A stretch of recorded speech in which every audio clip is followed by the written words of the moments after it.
Quvonchli xabar. Ichki ishlar xodimi bir kunda 4 farzandning otasiga aylandi. Biz bu haqda dasturimizning avvalgi sonlarida ma'lumot bergan edik. Gap shundaki, Qurbon hayiti munosabati bilan xodimga 3 xonali uy sovg'a qilindi.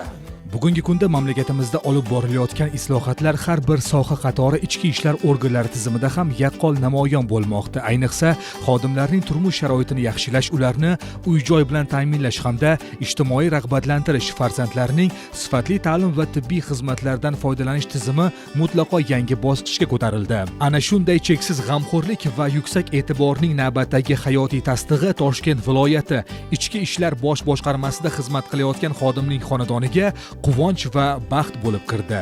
Toshkent viloyati Ichki ishlar bosh boshqarmasi yo'l harakati xavfsizligi boshqarmasi yo'l patrul xizmati batalyoni video kuzatuv guruhi kichik inspektor operatori Safdor Odiljon Abdullayevning xonadonida unutilmas tarixiy voqea yuz berdi. Qahramonimiz bir yo'la 4 nafar egizak farzandning otasiga aylandi. Bu nafaqat bir oilaning, balki butun tizimning quvonchiga sabab bo'ldi. Farzandlar dunyoga kelishi munosabati bilan baxtiyor oilaga Ichki ishlar vazirligi tomonidan yangi zamonaviy 3 xonali xonadon kaliti sovg'a qilindi.